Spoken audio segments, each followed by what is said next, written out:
Alright, here we're going to go through the first one. So let's go. We have one. For number one, we have 2 to the third times 2 to the fifth.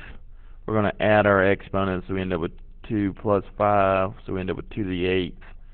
Okay, and that'll end up giving us 256.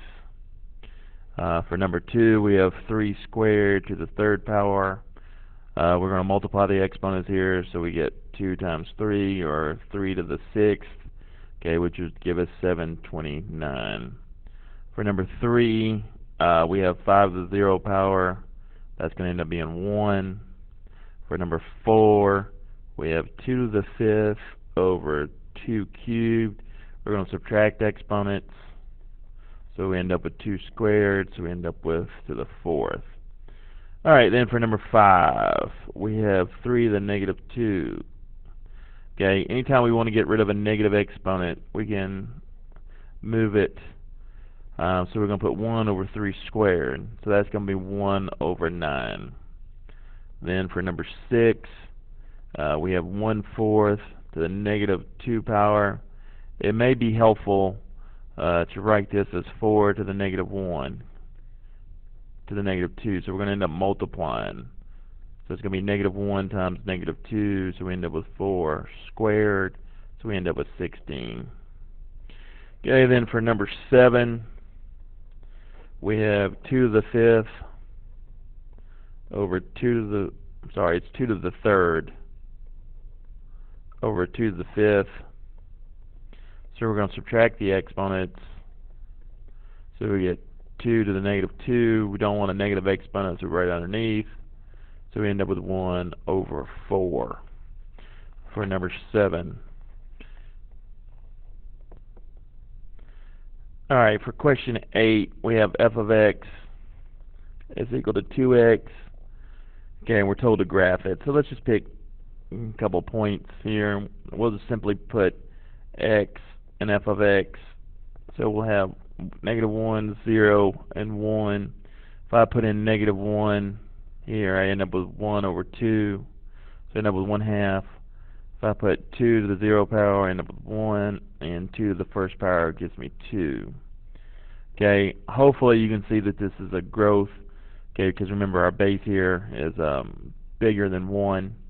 So this is going to be a growth problem. So anyway, at negative 1, we're up at 1/2. Then at 0 would be up at 1. Then at 1 would go up to 2. And then we'd keep going up. But anyway, so we'd end up coming down like this. Should come to that point. And then off something like this. So we got a growth going on here. So for this, we would say that this is a growth again. Now our asymptote is y is equal to 0, because we would never cross the x-axis here.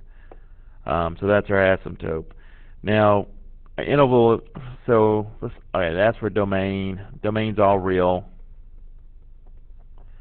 Okay, and then our range, y has got to be greater than 0. So we'd say y is greater than 0.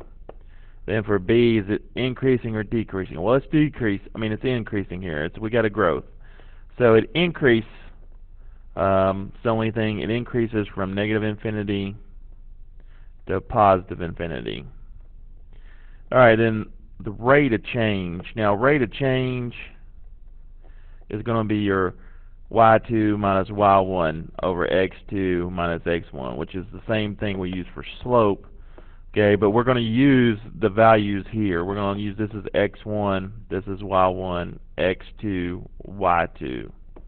Alright, so y2, I'm going to use this 2 minus 1/2 over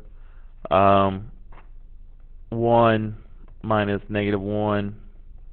So this will end up being plus. We'll end up with 2 on bottom.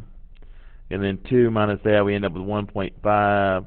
Divide these, and we end up with 0.75 as our rate of change, which is also the same as 3/4. So in fraction form, it's 3/4. In decimal, it's 0.75. If you had a multiple choice test and they gave you all fractions and you had your answer as a decimal, just divide the top number by the bottom number and pick it out. So if I divide 3 by 4, it gives me 0.75. Okay, then finally for D, we're asked for an end behavior. Well, let's look at our graph up here. As we go this way, as x goes to infinity, positive infinity, what's y doing? Well, y is going up as well, or getting more positive, so y goes to positive infinity. Okay, so for D, we would say x goes to positive infinity, y goes to positive infinity. Now, looking at it going the other way, as we come this way, as x goes to negative infinity, our graph, the y values are getting smaller and smaller and smaller, but it's not negative infinity because it can't cross 0, so it approaches 0, and so y goes to 0.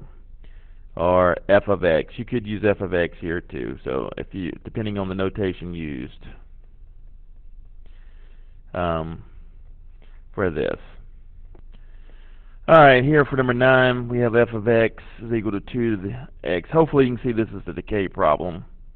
But let's go ahead and plot some points and get a graph so we can talk about it. So let's go x, and let's go f of x. Now I'm just going to choose the negative 1, 0, and 1 because later on they want us to do the rate of change for that. So if I put in negative 1 here, okay,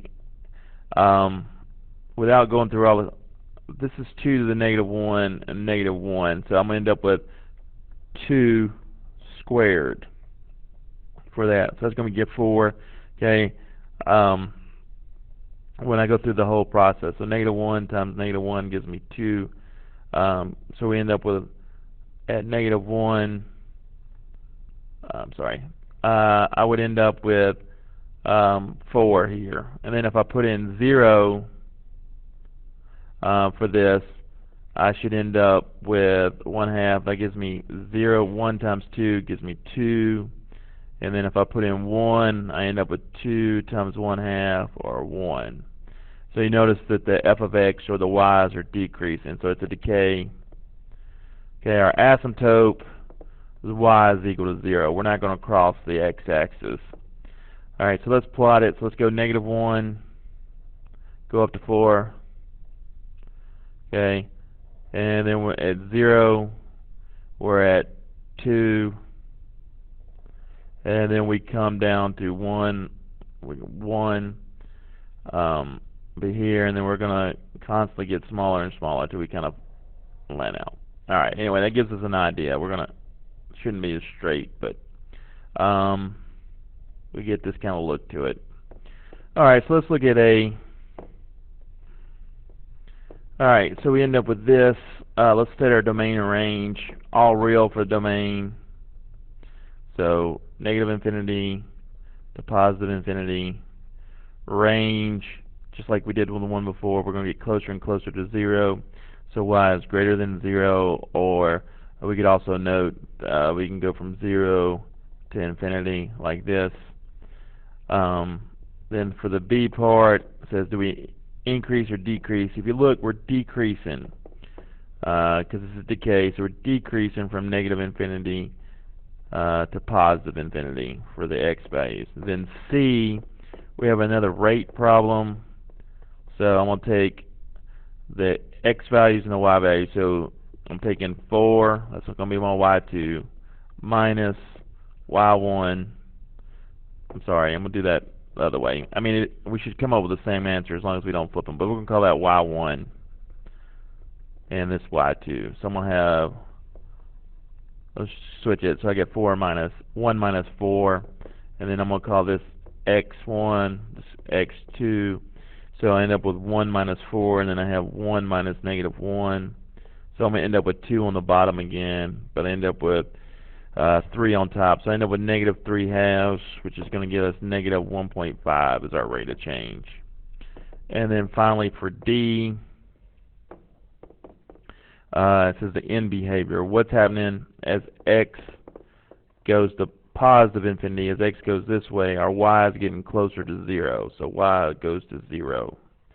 And then as x goes to negative infinity, as we go this way, our y is going to positive infinity because our y is increasing or going up. Alright, so hopefully that helps out. Actually, I want to go ahead and try to squeeze. I'm going to squeeze in question 10 on this video. We have this. Okay, this shifts. This is a vertical shift up 6, and this shifts it horizontally right 2.